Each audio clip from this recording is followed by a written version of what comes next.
Hi. Thank you, everyone, for coming, and thank you, Annie, and thank you, Laura, and thank you, the Tenement Museum, for putting this all together. What an absolute perfect spot for us to be talking about our book. My name is Rezny. This is Jordan Schaps. Jordan and I co-authored the book. I also did the photography, and we're here tonight to talk about the book. We want to talk how it started and show you the photographs, answer any questions, and we're also excited to hear from our wonderful contributors that we have with us tonight. Jordan, would you like to say something? Aaron. Uh-oh, I got you started. Aaron, I'd always like to say something. No, to show the pictures and talk about I think before we show the pictures, Jordan and I want to just talk a little bit about why eating Delancey, how eating Delancey. I guess as Annie said, you know, I'm the son of Polish immigrants, and I'm a food photographer. And a number of years ago, I reached a point in my photography career that I've just done enormous amount of commercial work and for other people, and I was very grateful for it. But I wanted to get back to a little something that, you know, had a little heart to it and meant something, and was just for myself, and really at that point had no purpose except for my own desire to take pretty pictures of something that meant something to me. So I came up with Eating Delancey, and my team of food stylists and assistant, we actually schlepped down here from my studio on 23rd Street to Katz's, to Russ Daughters, to Economy Candy, and we picked up stuff. We got pastrami, we got some chubs, we got some sable, and we started taking pretty pictures, and I really enjoyed it, and the people I showed it to were just, you know, wow, this is fantastic. It has so much heart. I haven't had kugel in 20 years, and, you know, where did you get this? And so it led to a gallery show, and a certain amount of, you know, people just responded to it. Then I called my dear friend and longtime comrade. Jordan and I started working together at New York Magazine. We were painfully young at the time, and I thought it was delightfully young. Delightfully young. Believe me. Now it's delightfully. Then it was painfully young. I called Jordan into my studio, and I said, Jordan, I want you to see these pictures. I said, there's a book here, and I'd really like it if you and I just did something together. And Jordan, why don't you tell him? Okay, well, I've been a fan of his work for 100,000 years. I was smart enough in my teen beginnings to recognize his work and hire him, and he and I started working together for very many years. It's not easy to talk about this, but there was a time when New York Magazine had an entirely different resonance than what it has now. And during the golden period when Aaron and I were working, he took powerful photographs in the most original and beautiful way. And he was probably the go-to guy for beautiful still life and beautiful food photography. So it's now we still stayed on speaking terms. And when I left Weekly Magazine, you paid the bills, right? When I left magazine, I'd had enough. I was long time, and I had other missions and things to accomplish. I'd done 2 books prior to this one in different roles. But he called me in and he said, I want to show you something. And I looked at these achingly beautiful pictures, which were such a departure from his commercial style of photography. Also, I'm going to go out on a limb here. I suspect that there is no one in this room that will go home to their kitchen tonight that doesn't have a food product that Aaron didn't shoot the cover for, whether it's Nestle's Sweet Bits or Kellogg's Rice Krispies or Barton's Candies. I mean, he is the go-to guy for that kind of photography. But this was absolutely art photography. It was exquisite. It reflected the sentiment and the emotion and the feel of the food. And when he said to me, I think there's a book there, what do you think? I said to him, Aaron, I do think there's a book there, unquestionably, but it's not just a book about Jewish food. The picture books there don't exist anymore. I said it needs voice. We need to go to people, and even celebrities and interesting people who have memories. And it said also it needs shtick. My middle name is Shtick. So I said it needs jokes, and I remember the funny thing is I came up with the I saw it was based on his fabulous spritzing seltzer picture. I came up with the memory of a Mary Tyler Moore episode about Chuckles the Clown: a little song, a little dance, a little seltzer down your pants. So Aaron and I sat down with Ephraim Zelani Mandel, who is an artist and a designer and another assistant of yours, and created a dummy. When we went to the agent and we were sitting in the Mies van der Rohe chairs, I turned to Aaron and I said, "You realize the seltzer picture is going to be the first one to go." Au contraire, our agent turned us loose and our publisher turned us loose. And Excellent. should I stop? I think we should maybe start looking at some pictures. Jordan, you left out the 90-10 part. You like that part? When he said to me, "I think there's a book here, and if there is and we work on it together, we'll split it 90-10. And I sort of thought, wow, that's not bad. I could take 90%. No, he did. He was being kind. I said, no, nonsense. We'll split it 50-50. So you can take that side of the room, and I'll take this side of the room. So let me start showing the pictures. The way both Jordan and I look at it is that I think the soul of the pictures, of the book, the real meat of it, is the photography and, and all the pictures and all the memories. But the real heart to me and to I think most people is that it's the stories, it's the reminiscences, it's just the people we brought in, and the way they opened up to us was just overwhelmingly touching. And I think that's really the heart of the book. So now to the pictures.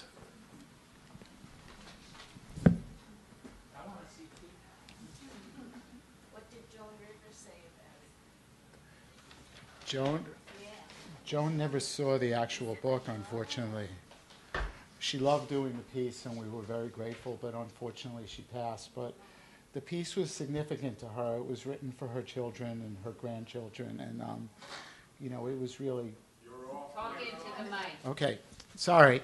So here we start with candy, and people say, why candy? Why candy for a Jewish book? And if you go back into the history of the Lower East Side, at one point there were 12 candy stores, and now we have Economy Candy, which still has a strong presence. And when we interviewed Economy Candy, Jordan interviewed the owner and said, why candy? And he said, candy's fun. Candy makes people happy. And, to me and most other people, you look at this and you remember opening up the wax bottles and chewing on the wax and drinking the liquid. To me, it's a happy picture. Of course, we have seltzer bottles. Where would we be without seltzer bottles? These are still available in a limited capacity, but they are still available.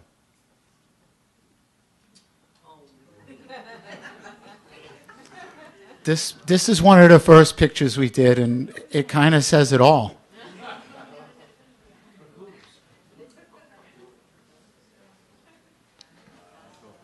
Gefilte fish.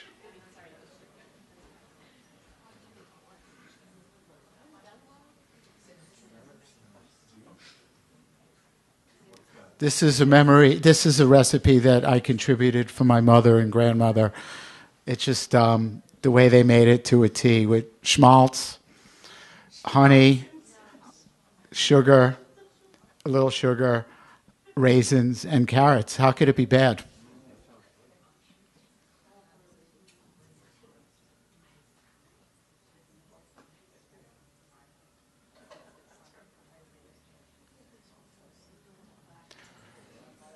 This is also one of the first shots we did, and when Joan gave us the story, she also provided us with this recipe, and it's one of her favorite dishes, and it's really a wonderful recipe. So, to me, to us, this is an icon. This is Sammy's Roumanian. I'm sure everybody in this room has probably been here, and they've made a tradition out of serving vodka in the ice. I don't think it's done very many other places. Is this live? No, I think it is. The funny thing is that Sammy's has been doing that since, I think, 1918. taking a milk carton and putting it in, filling it with water, and then tearing it off. Today, that Jordan, is all... you're not supposed to tell about that. No, and It's a I know secret. the It's a family secret. secrets. I'm in the kitchen.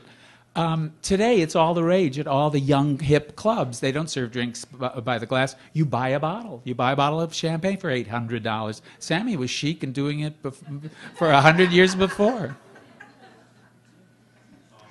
So another Jewish icon. They tell a story when we were talking to Sammy's. We've been there a number of times since we started the book. They keep the schmaltz on the table. They keep the vodka on the table. And the people that don't really know what happens there, they think it's orange juice. And, and then they're forced to drink it.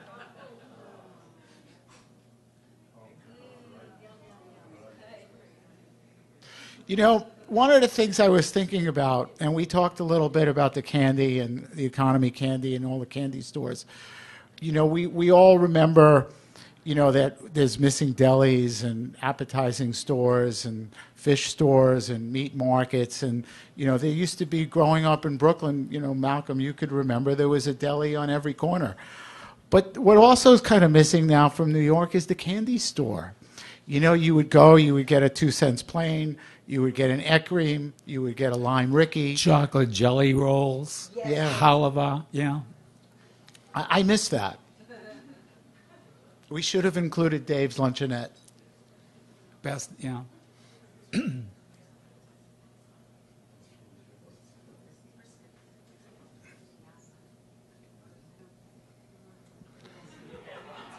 Now, who doesn't like kugel? I don't know what it is, but kugel makes people laugh.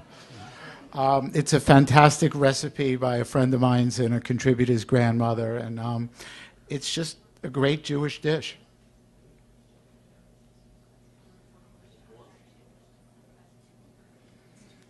So, oh, you want me to? Okay, I'm sorry. Thank you. This is borscht, and we actually have. It's one of the more colorful pictures in the project. Somebody wrote for us about how everything Jewish was brown, so we relished when we got to a little bit of red. And it's also one of the few vegetables. And those that aren't familiar with the book, the book is a cookbook. It has about 30 recipes from various different sources. Jordan and I didn't intend to start out as a cookbook. We wanted a reminiscence book. We wanted a picture book. We have that, but we're grateful for the addition because it's kind of a keepsake. As this project started, the whole premise of it is that these flavors were vanishing. It's something that we ate every week, and now it's something we eat, once a year. We're also, this is a good example, we didn't just come up with recipes, because frankly, Jordan and I aren't really cooks. We make things look nice, but we don't actually know them for our cooking. My son's laughing. Well, wait, I'm famous for my gribbiness. The recipe is in the book. Isn't that nice? So one of the things, the reason I'm going is that we have a number of recipes from some really well-known chefs. We have 4 or 5 of his. We have some very well-guarded secret recipes from Sammy's, from Katz's, from the Second Avenue Deli. So, there are recipes in the book as well. And personally, looking back, I think it was a nice added treat. Absolutely. Okay, another good story. And Jordan and I battled constantly. We get along famously, but what I think one of the nice parts about the book is we came from 2 different places. I insisted on the pigs in a blanket. This is a recipe from our contributor, Mary Giuliani. She's a Shabbos goy, she called herself. She wasn't Jewish, but dreamt of being Jewish. Jordan says, Aaron, why are we putting in pigs in a blanket in a Jewish book? And my answer, and Mary validated, is how many bar mitzvahs have you been to that didn't have pigs in the blanket? See, and the funny thing is I come from the Chicago equivalent to Delancey Street, Maxwell Street, and we didn't eat pigs in a blanket, I'm sorry to say. You were deprived. I was deprived, right. This is matzah brai. I think most people here probably know what it is, and this is a recipe passed down from Jordan's father.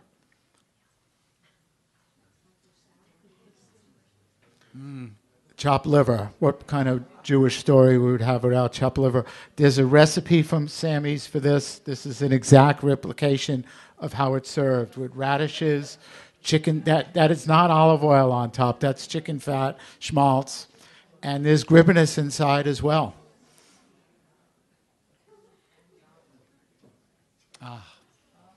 This is beef Lankan. Sweet and sour, Arthur Schwartz's recipe. Right, another Arthur Schwartz recipe. And flanken's actually one of my favorite dishes growing up. And it's just, I hadn't had it in a long time, but there's something about taking beef and boiling it that's just, it's so good. And, you know, our people, you know, the heritage here was not high quality food. They were peasants. They needed a lot of time to cook. And I think that if anybody wants to make something from here, this would be one of my personal recommendations. And here we have the Reuben. Now we're saying it's Jewish cheese, it's not kosher, but somehow the Reuben has found its way into Jewish homes and hearts. Erik called that out in his piece. Didn't you refer to it as Philistine? I forget. Yeah, in a very wonderful way, how it's neat. No, that it was unhalalish. Yeah, it was very funny. Katz's salami and their quote, send the salami to your boy in the army. This is a bialy. It came from Kosars, and not so much in New York, but nationwide, the bialy is something that's kind of fading. It's just not as popular, and people don't know what it is. When I grew up in Brooklyn, there was a bagel store on one corner and a bialy store on the other. I never quite knew why, but it just was the way it was. Niki, you could tell us what this is. Those are very hard to find now. Are they? Yeah. Yeah, collector's item. No kidding. Wow. They were my favorite. Yeah. Pickles. There were at one point there. I think now there's only one pickle vendor left on the Lower East Side, but I think there were at least two or three. The other thing too is, you know, if everybody notices, when you go to a deli now, you have to ask for the real sour pickles. They're not just given to you. I don't know if they cost more or they're difficult to find, but.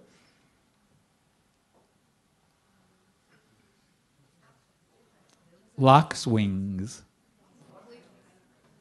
Latkes wings. It's kind of a poor man's version of latkes. It's much less expensive, and you kind of want to chew on it, but it resonates to a lot of people more so. It's difficult to find. You guys don't have it very often, right? Yes, We have about 100 pounds a day. Yeah. Forgive me. Well, that's pretty often.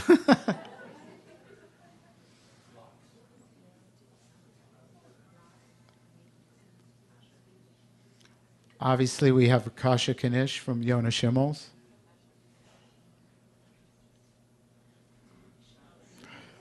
Now, this is something that just brings a big reaction to most people. It's not really Jewish food, but everybody remembers it. And it's something that's really, really, it's a Charlotte Russe. It's really vanishing. There's one place left that we found that we're able to supply it in Staten Island, Holteman's Bakery. Ever since the books come out, they can't really keep them in stock. And it's really kind of a funny, interesting story. It's not anything that special. It's cake, raspberry sauce in the paper container that you push up a little bit, whipped cream, and a cherry. And layer of sponge that it goes. Yeah. Right, the layer of sponge cake. I think the reason that people resonated, it was like a treat. When you were younger, you schlepped around with your parents, your mother, you went to the baker, you went to the butcher, you went to this store, you went to that store, and, you know, by the time the day was done, you left with the Charlotte Russe. And it's turned out to be a huge surprise. People wrote about it, people see it, people like it, and I'm excited that we put it in the book. Mm.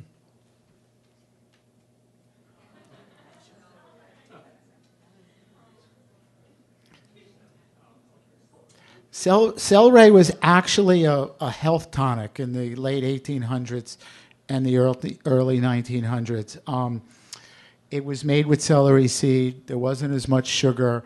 And it wound up becoming a natural combination for pastrami or corned beef because there's so much fat and there's something about the celery seed. There was a digestive Yeah. component to it. Yeah.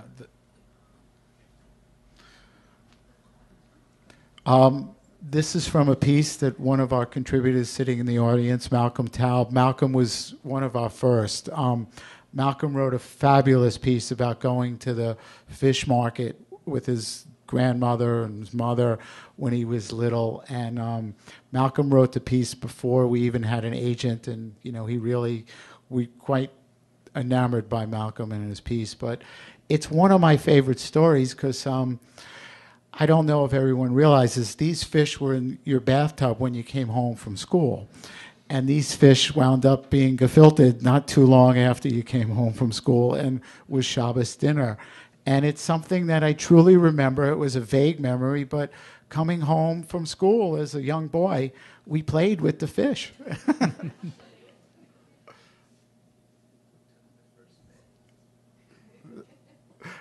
This is smoked sable. One of my other favorites. That's not in short supply, is it, Niki? Oh, good. No, wow. Roumanian.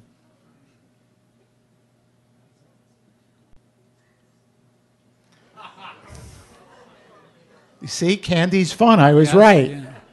Also nice to get a little color in the presentation.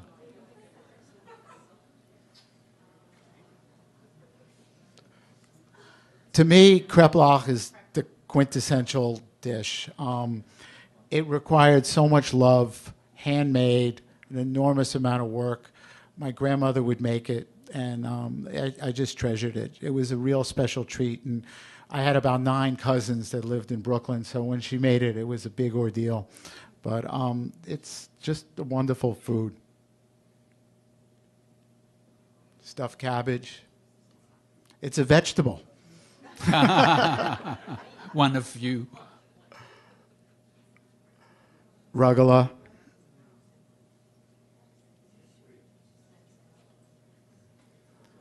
This is herring, roll mop herring. Jordan, do you want to tell a little bit about the story about Michael Lang and the herring? Okay. Do Do you all know who Mike? Mike? Are we in good shape? Okay, it's a fantastic story, and I think a lot of people in the crowd will appreciate it. And he was also one of our first contributors.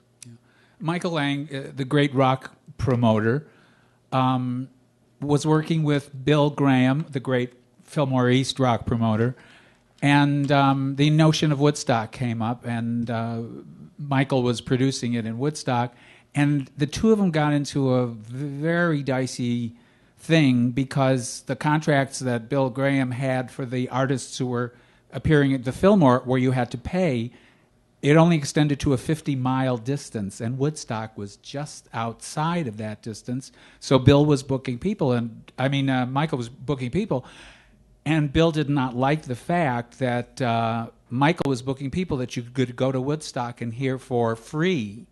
After paying, to get in, you could hear Janis Joplin, and you could hear Jimi Hendrix. So they started to get really, really in trouble.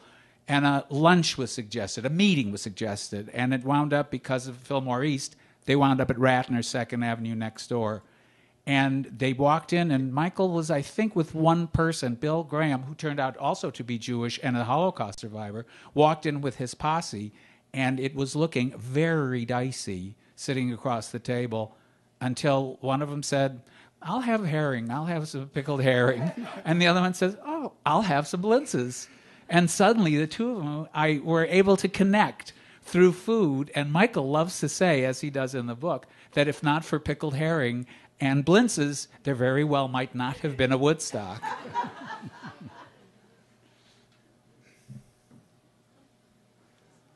Potato latkes, and that's even something I make. I believe the recipe for the potato latkes in the book is from the 2nd Avenue Deli, correct? Yes. And I guess this is the finale, and this is A glazed probably the heart, soul, and kind of really the most memorable thing for me. My father passed away at a young age, when I was a young age, and he was a survivor. He was born in Poland. He spent 7 years in a Russian work camp, and he came home. He just loved drinking tea. He brought it from the old country. It had to be out of actually a special glass, and if it was served in a cup, it wasn't good. And it was his meditation. It was relaxing, and it was one of the fun.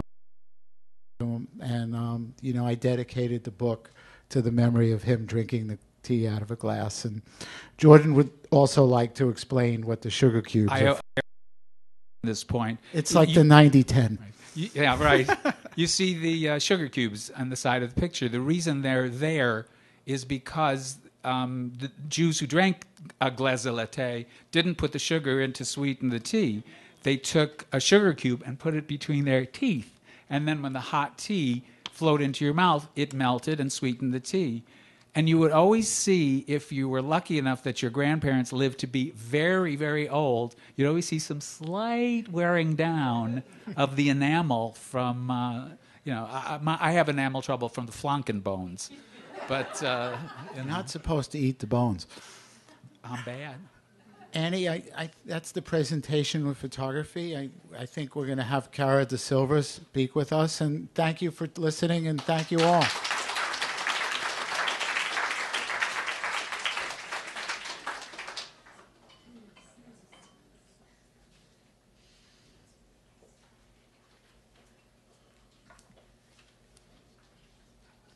The first thing I want to say is, apart from anything else, how much it means to me to be here, even more so down the street, and that I went to the museum before it opened.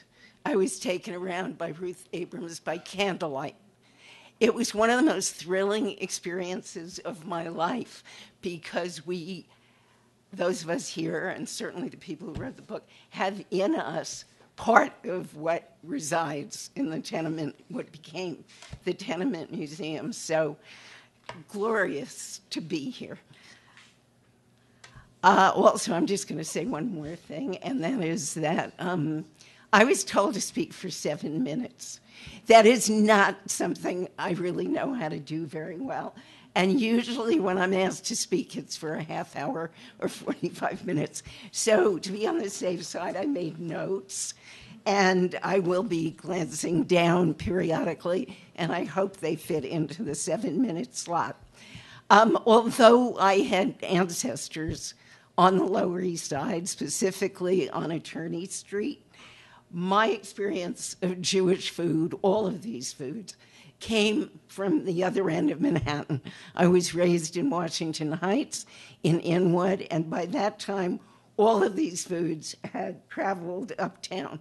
So I remember Trackman's Delicatessen, and there were hot dogs, and there were I don't know, does anybody know what these were called? They were things of mustard that came in little wax paper cornucopias. And they were filled, you remember, somebody does remember, you would cut off the end and squeeze it out. You weren't dunking into a jar. There was Deutsch's appetizing store, but for me, most important, and it's mostly what I'm going to talk about, there were bakeries, specifically Cushman's and Hanscom's. And one was on the southwest corner of Broadway and 207th Street, and the other one was on the other side. And they had bread, and essentially what I wrote about for the book is the experience. Unlike other kids, I didn't want sweets. Not that I wouldn't have wanted these, but that was not the main thing. The main thing was bread, all kinds of bread. Pumpernickel bread, bulkas, pretzels, bialys, and most of all, and I'll recur to it again, Jewish corn, rye bread. And it's one of the greatest memories of my childhood was sampling and getting to know all of this. By my grandmother's house, which is in the Bronx, also had all of these foods nearby, having traveled from when the immigrants left here. And she also had a very great bakery nearby that contributed to my lifelong love of bread. And I still have my grandmother's chopping bowl. And Jordan and I were just talking about hachmessers, the things used to chop with. And I actually touched her chopping bowl before I left here because I feel like it's filled with spirit. I wrote about ethnic New York for Newsday, and my colleague Irene Sachs was there as well. And then I began thinking about, I'd never really thought about food in the sense I came to think about food, and I started thinking about Delancey Street and all of these foods that had moved uptown. And I began to think about them as intellectually as well as sensually. I remembered my grandmother's, she had a little green pot in which she made magic, wonder, kreplach that would match those in the picture, usually fried. And she would make pastries like ragalach, again, such as those found here, and she would store them in a hat box on top of the armoire so that I couldn't get them. And I would get on the bed, on the pink bedspread, and I would be going like this and trying to get into it, but that never did any good. I remember I started thinking about the picnics that my parents and I would have on the banks of the Hudson River and how Jewish they were. We don't think about picnics as particularly Jewish in nature, but I think that we had many kinds of herring. We had flanken, sometimes brought because we lived close by, that could be bought from the house. And I also began to think about Delancey Street and about what the Delancey family would have thought about what happened here. They were the wealthiest people on what came to be the Lower East Side. Delancey Street was a major thoroughfare, and it was one end of it, the north end, was one side of James Delancey's farm. New York was rather more fancy then. It was before the Revolution, obviously. And these were beautiful homes. And he was a Huguenot, a French Huguenot. And I really, when I think about what he would think of the pictures we were seeing of what was created here, I think it would have been extremely difficult for him to imagine. And the push carts and everything that went on along this side. And I also started to think about the fact that it was Sephardim who came to New York first, not Ashkenazim, but with immigration starting in the middle of the 19th century. More and more Ashkenazim came to the city. And in 1880, there were about 8,500 Jews. And by 1924, when Ellis Island stopped being a real station that processed immigrants, there were over 1 million in the city. It changed, obviously, as everything changed, as people moved out, as there was a lot of intermingling of groups, which also changes everything. But I was startled to discover that Allen Ginsberg, who came from Newark, but who did a tremendous amount of his work, apparently, at the delis of the Lower East Side, whoever would have thought such a thing. He said, I'm Jewish because I love my family matzo ball soup. But he also called himself a delicatessen intellectual because of the delis that he spent time in on the Lower East Side. Anyway, bread. All of those bakeries I mentioned, Cushman's, Hanscom's, the bakery near my grandmother's apartment, sold a bread called Jewish corn rye, which is practically impossible to find these days. And I actually, with friends, made a search. And then the one we found that was left that we thought was the best, it's a kind of heavy rye bread, very fragrant, very dense. It's one of the greatest food memories of my childhood, is that bread sliced thickly with sweet butter and sprinkled with kosher salt, a little bit of kosher salt, as just supernal. And that memory has stayed with me forever. And when I wrote this piece about the breads of my childhood, I wrote about begging I was a little kid. I couldn't open the bakery door myself. And so I remember begging my father to open the bakery door for me, not to buy cookies, to buy bread, and most especially to buy Jewish corn rye, even though there were bagels, there were pretzels, there were bialys, there were bulgas, there was everything, and pumpernickel. And each of those things came from here, a bakery offering that came with the Jewish immigrants. And to me, they were just, even then, it was absolutely heaven. Well, it was nearly lost. Corn rye, the memory of corn rye, of Jewish tradition, for that particular bread being kneaded with very well-worn hands. And it was recently saved, and if I'm looking in Niki's direction, it's because it was recently saved by Russ Daughters.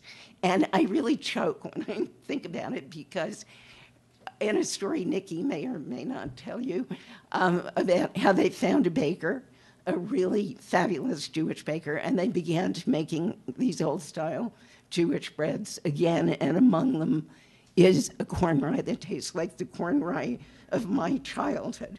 So food for me is identity, as it is for everybody here.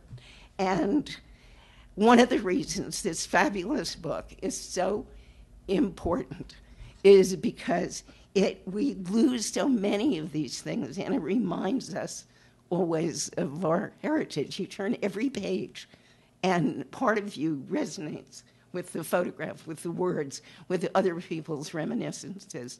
That's what makes it so extraordinary. And although, as I recall, there isn't a picture of corn rye. No, well, I wish you had. It's just longing. Anyway, but I ended oddly when I wrote this piece about my love of bread and the breads of my childhood, begging my father to get the bakery door open faster, and so I could run in and I could get a shtickle of whatever it was. Oddly, and I started thinking about the sacredness of bread to me, to all of us, and what it means and what it has meant for years. And oddly enough, I remembered a quotation from the great Victorian poet Robert Browning, who was a Philo-Semite. And although he wasn't thinking about Jewish bread when he wrote this, but he said, "If thou tastest a crust of bread, thou tastest all the stars and all the heavens." Exquisite.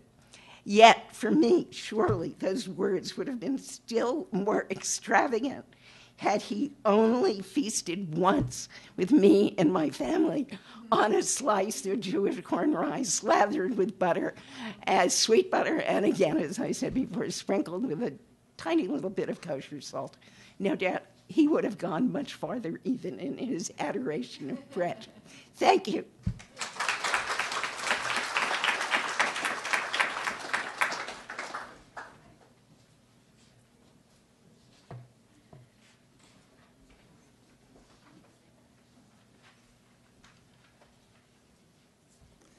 Hi, everybody. I'm Bob Morris. And, when I was approached to contribute to this book, it's funny, I was just finishing a manuscript about my parents and being there when they passed away, which I'm going to have to learn to talk about in some kind of an upbeat manner as I start to get ready to publish the thing in June.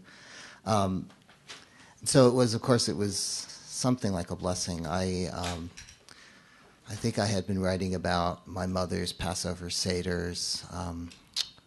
We grew up in a completely not Jewish area of Long Island, and although my mother was devout, I was an obnoxious teenager who thought how ridiculous that you would spend a week making matzo balls and kugel and simus and preparing. I mean, she would become She's a very sweet woman. My mother, she was a librarian and a school teacher.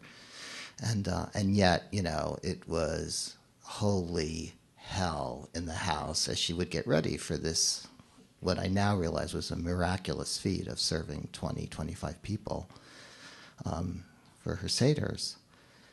And so when their end came, this is what happened, and I'm going to read for you just for a second. I'm not going to talk very long, but I'll read to you the end of the piece that I was happily able to contribute to Aaron and Jordan. But, you know, essentially, their 50th anniversary occurred, like, I don't know, 6 weeks after 9/11. And my very well-to-do brother, both of us have very waspy pretensions, although you might not know it from looking at me, decided that we would fly them down for an extravagant weekend at this fakakta waspy place called the Greenbrier in West Virginia.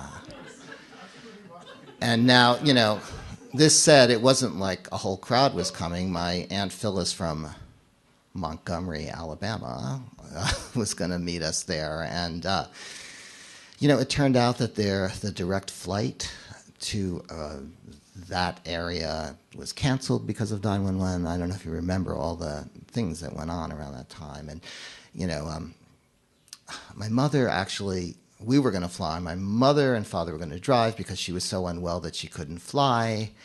And suddenly it became this situation. And that's when I said, okay, let's get 10 people and go to Sammy's instead. I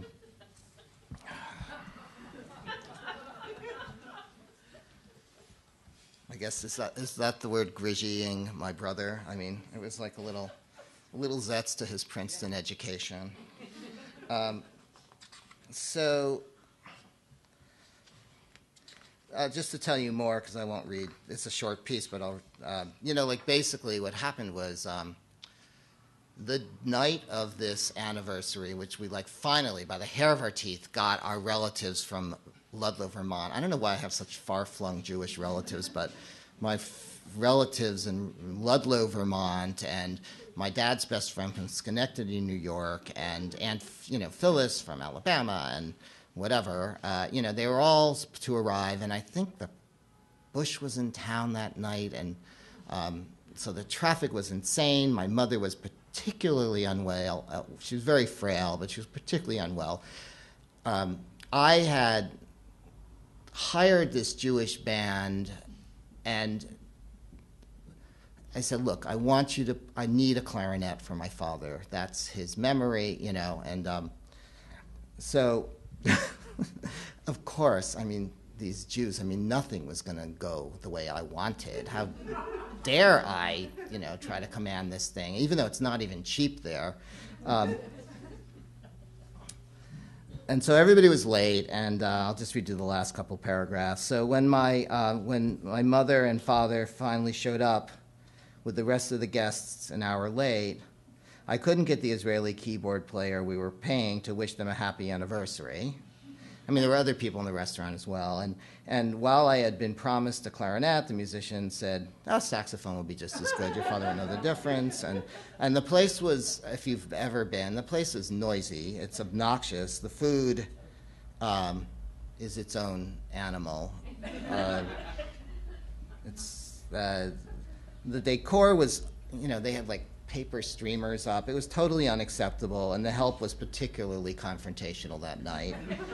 And yet, halfway through my second vodka and third mini stroke, which of course you would get from eating there immediately, I looked up from my plate and I saw my parents dancing in the middle of the room, between tables and entwined like two kids slow dancing at a prom. Years and illness fell away, and there they were, in the comfort of simple, old-fashioned brisket and kosher pickles and the music they danced to when they first fell in love decades ago. No, we were not toasting them on a cruise or in a fancy resort. And there were no celebrities around, only a couple of old friends. joining the celebration, but we had each other that night. I get verklempt. This is ridiculous. It's good practice for my book. But we had each other that night, and our party had heart, and that isn't chopped liver, although, of course, we had that too.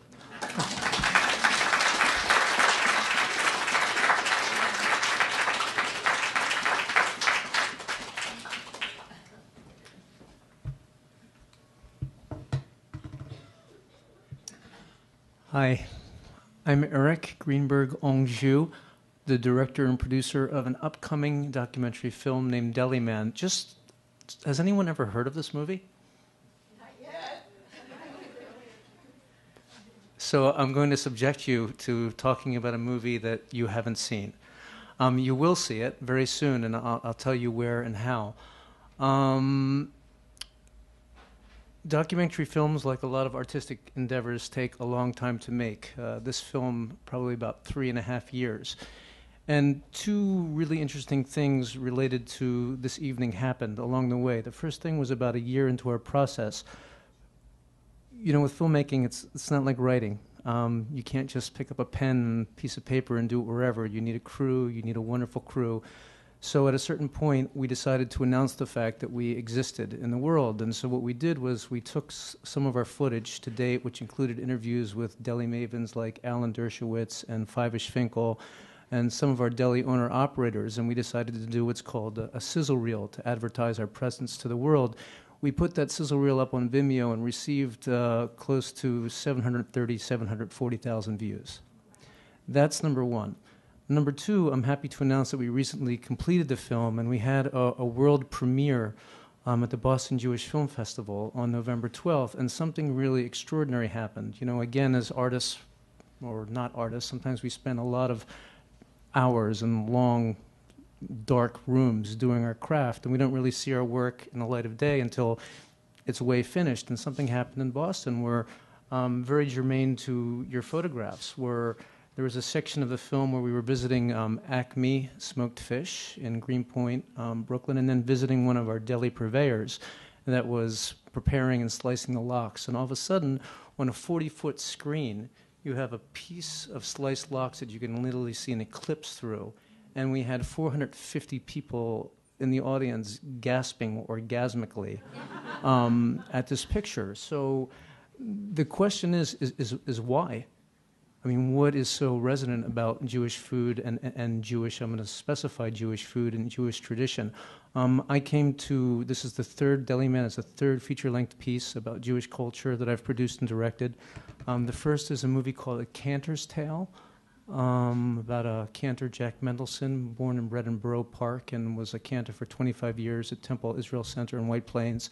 The second piece was called The Klezmatics on Holy Ground, about the wonderful Grammy award-winning band, The Klezmatics. And I was coming from Jewish culture from a very non-food-like perspective. I lost a dear brother. I relocated to New York. I had completely cut any extant lien to my Jewish past and background. But I felt myself indelibly to be Jewish, and I couldn't explain why. And I had to explore those roots to better understand myself and my grieving process at that time.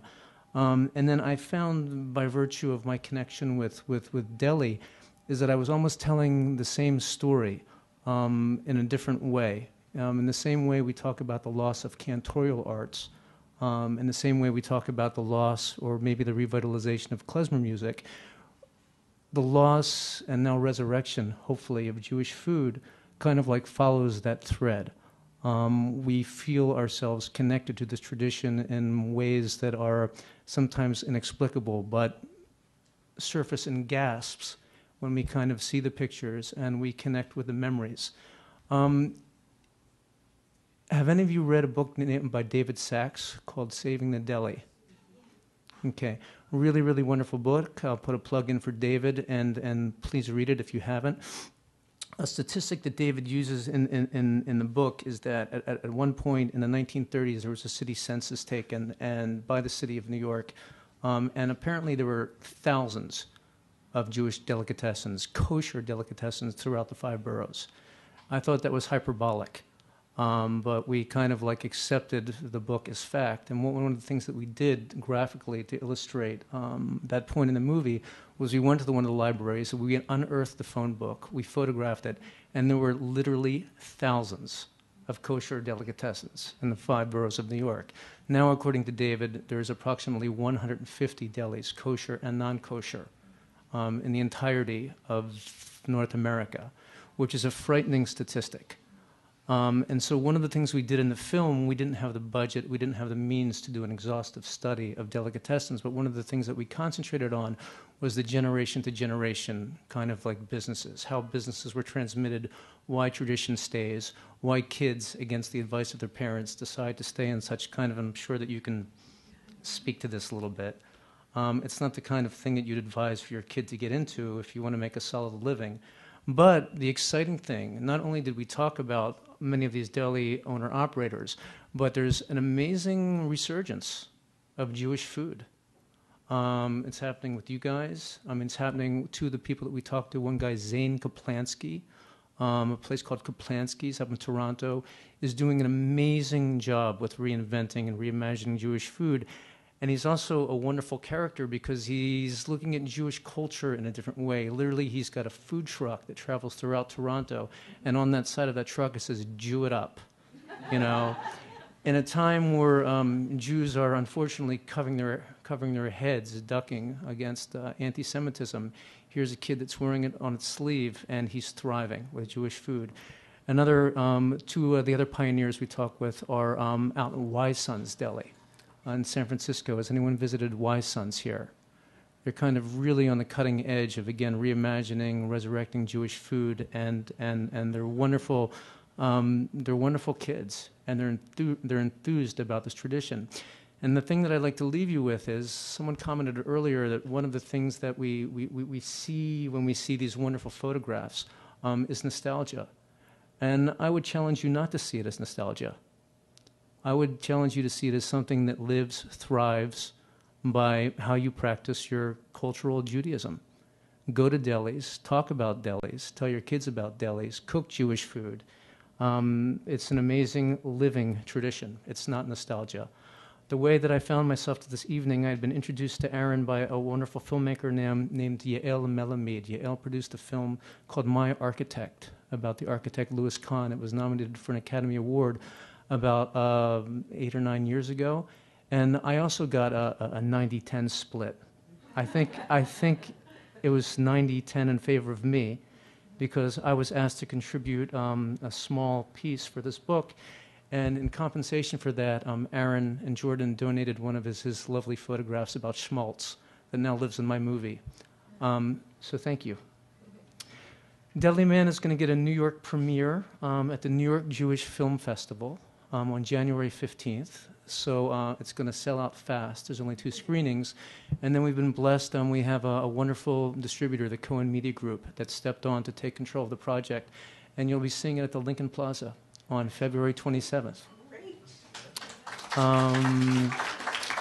So please, we're at www.delimanmovie.com. Please track our progress, and I'd love to hear. You can contact me through the website, and I'd love to hear your feedback about the film when you see it.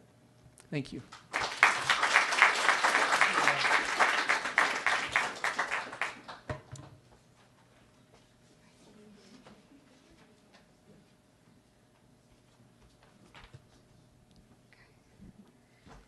So I am the 4th generation of the Russ family. My great-grandfather, Joel Russ, started out right here on Orchard Street in 1907 selling schmaltz herring out of a barrel. And with one schmaltz herring, a poor Jewish family could make a meal for 2 nights. The first night, you would rub the herring on a piece of bread, probably the corn rye Cara was talking about, and the fat and the oil from the herring would infuse the bread with flavor. And then the second night, you could actually cook and eat the herring. He was a poor Galicianer from a shtetl in what's now part of Poland. And it took him 7 years to work his way up from that barrel of herring to a pushcart, to a horse and wagon, and finally to a store in 1914. And that's we date ourselves from 1914. So this year is actually the 100th anniversary of Russ Daughters. It wasn't originally called Russ Daughters. It had a few names, like Russ's cut rate appetizers, and cut rate because there were so many appetizing stores here, just here on the Lower East Side. Up until the 40s, there were about 30 appetizing stores. Another name was J.R. Russ National Appetizing, which I love because maybe he had national ambitions, but he could not have been more local. But when he needed help, it was family business. You look to your kinder, and he had 3 daughters. He brought them in they had no, that was what they had to do. But to his credit, in the 30s, he did change the name of the business to Russ Daughters. And as far as we know, it's the first business in this country that recognizes women's participation as full partners in a business. My grandmother is the youngest of the 3 Russ daughters, and she's the only one who's still alive. She's 93. That's what happens when you eat a lot of herring, all those omega-3s. And my father is the 3rd generation. He was that generation that was supposed to be he was the American success story. He was the good Jewish son who became a lawyer, but something brought him back. And after 9 years of practicing law, he came into the business. And keep in mind that this is in the late 70s when people really thought the Lower East Side was a terrible place to be. No one in their right mind wanted to. If you owned a shop or you sold fish, and you had been a lawyer before that, there must have been something wrong with you. These were very hard times, and I'm the generation that was given all the opportunities to do whatever it was that I wanted to. And I grew up seeing my parents work in the business. Some of my earliest memories are, waiting by the door for the produce deliveries to come, and I would jump on the 50-pound sacks of potatoes and carrots and onions, and I would direct the delivery guys to the kitchen, and I felt very self-important. But I, didn't think that I was educated. I thought I was educated to do something else than slice lox and dole out pieces of babka. And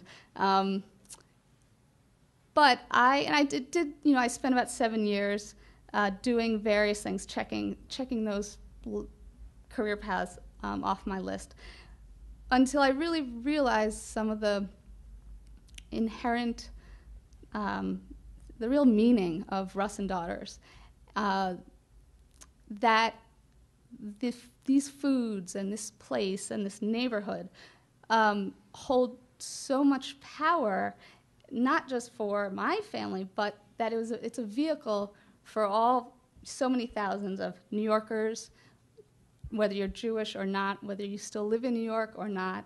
And I realized that this,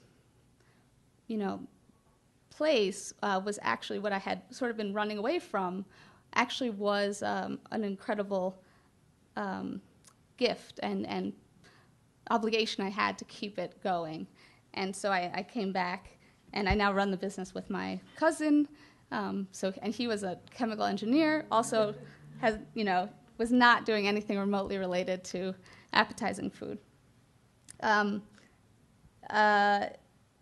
What is appetizing? We were talking about deli. Appetizing is, if you don't know, it's the sister food tradition to delicatessen. So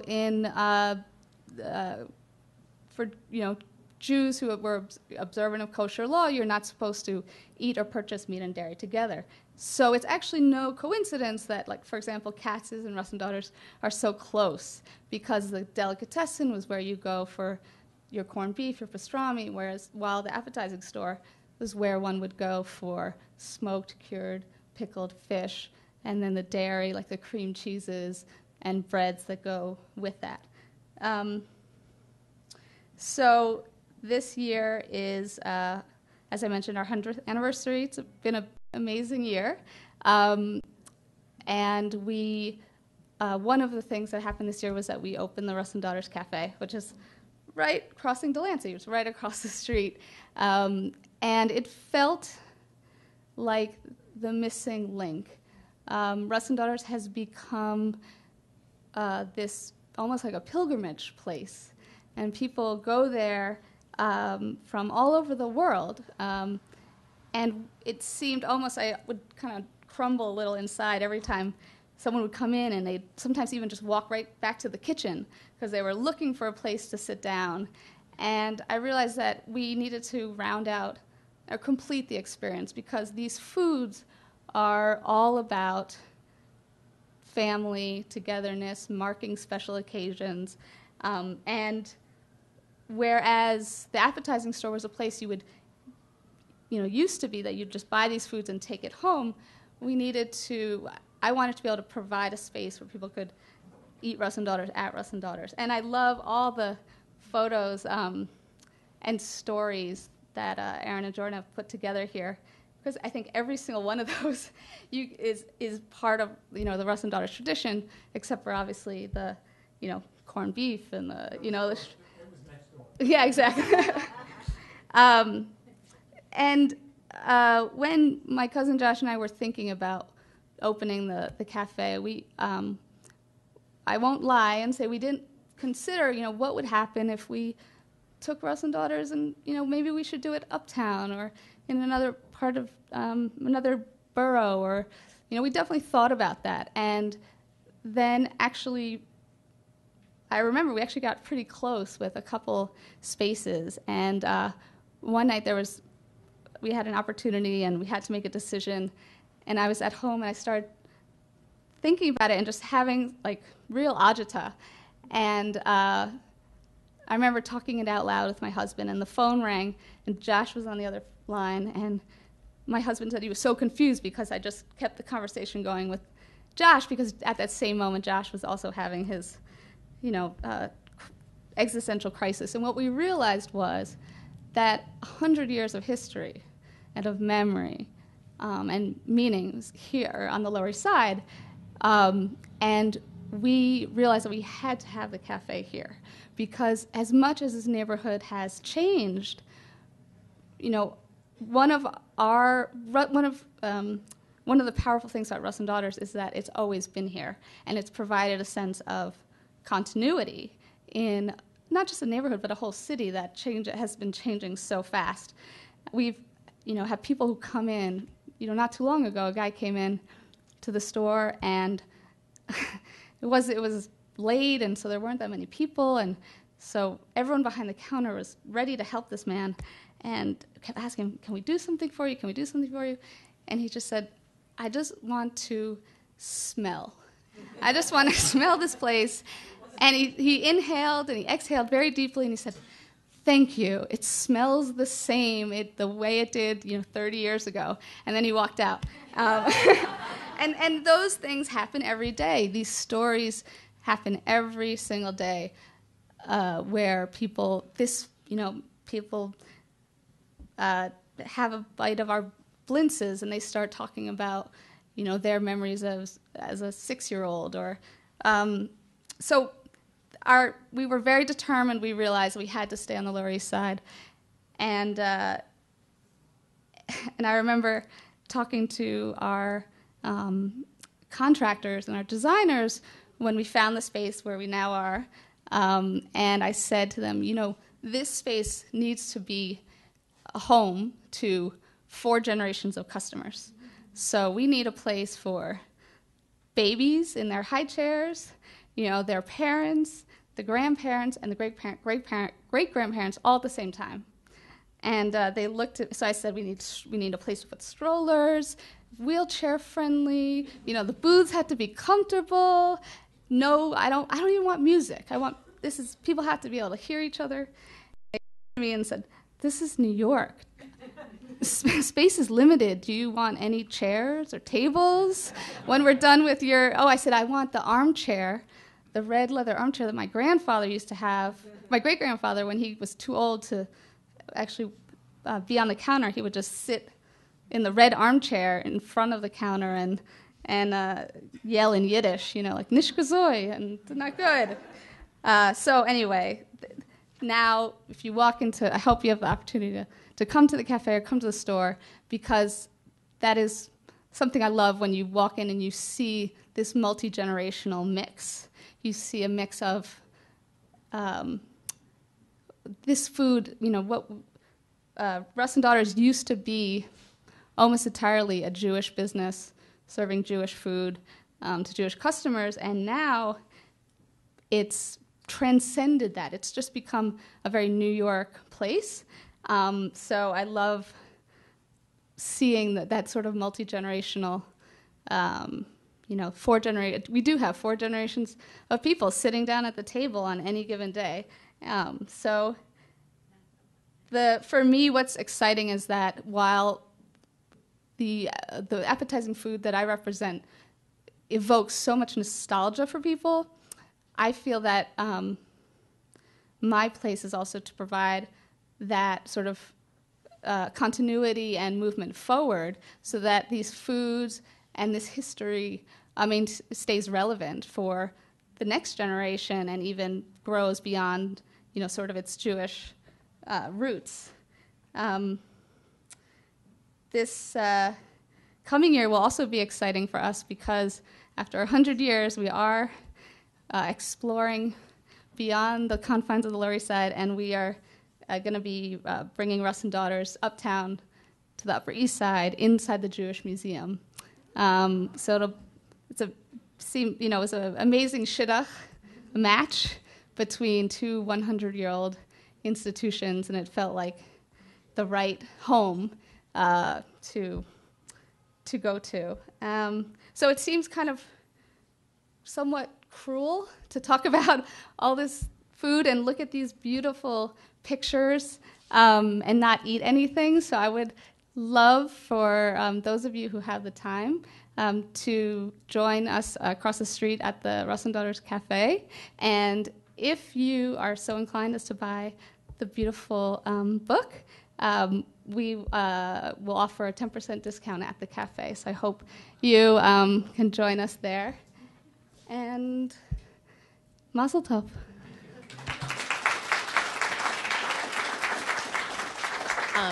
So I know everyone is very hungry and very eager to get the book and get some food. But I also couldn't help but notice that as Aaron was going through the slides, there was so much talking going on. People had to share their story with their neighbor about what they saw. So I do, in the tradition of Tenement Talks, we want to hear from you as well. What you have to say is extremely important. So we invite you, if you have a comment or you have a question for Aaron and Jordan, we want to invite Aaron and Jordan to take a seat here. And if you have a question, because this is recorded, we do ask you that you come up, and Elisheva will hand you the microphone. But does anyone have a comment or a question? Come on up.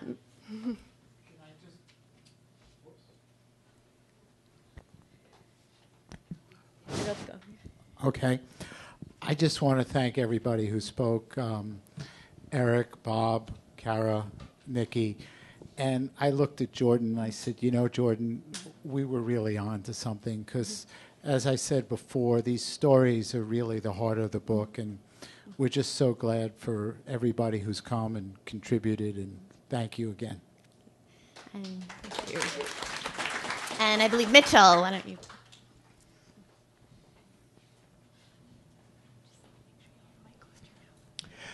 I just wanted to tell people, sadly, this month is the last opportunity to experience the Edison Cafe on 47th Street.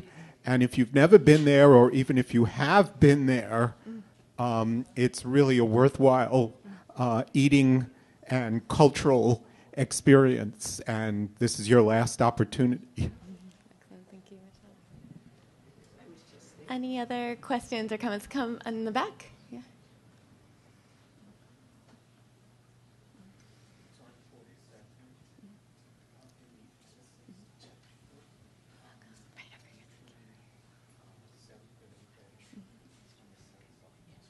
Yeah, Russ and Daughter.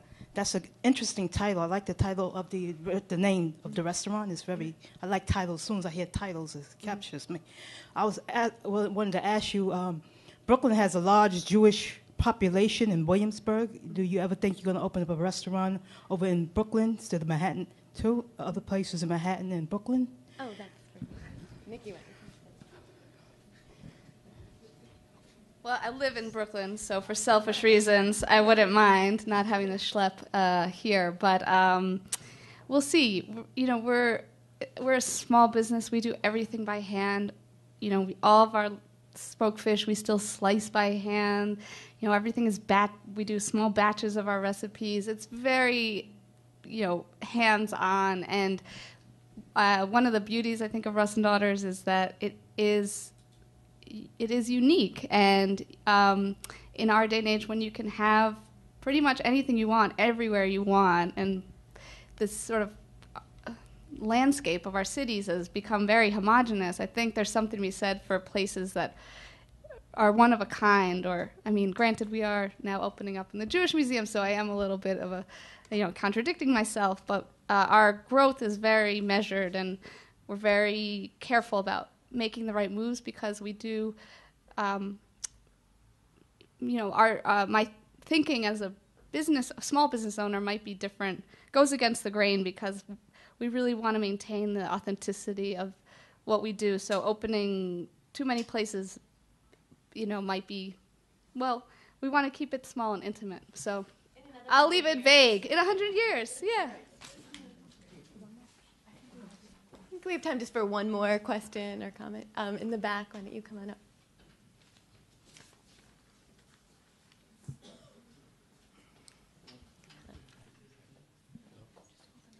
Okay. First of all, thank you. I grew up a few blocks away from here. Russ and Daughters I've been going to for about 37 years, and thank you. My question is really for anyone who spoke tonight. I'm just very curious. Like I mentioned, I've been going to your family's business for almost 4 decades. My grandfather worked at Katz's for many years. In anyone's research, over the last number of decades, when did the Jewish nature of food start becoming more Jewish and further away from the kosher aspect, right? Katz's is no longer, you know, quote unquote kosher. I've been, you know, one of my friends from my office has sturgeon every year after Yom Kippur. I had no idea. Sturgeon's great, I thought, but I had no idea. So my question is really, when not that there's, once again, anything wrong with that, no, but I'm just curious over the last number of decades, or when that shift started happening. Thank you. Am I supposed to stay here?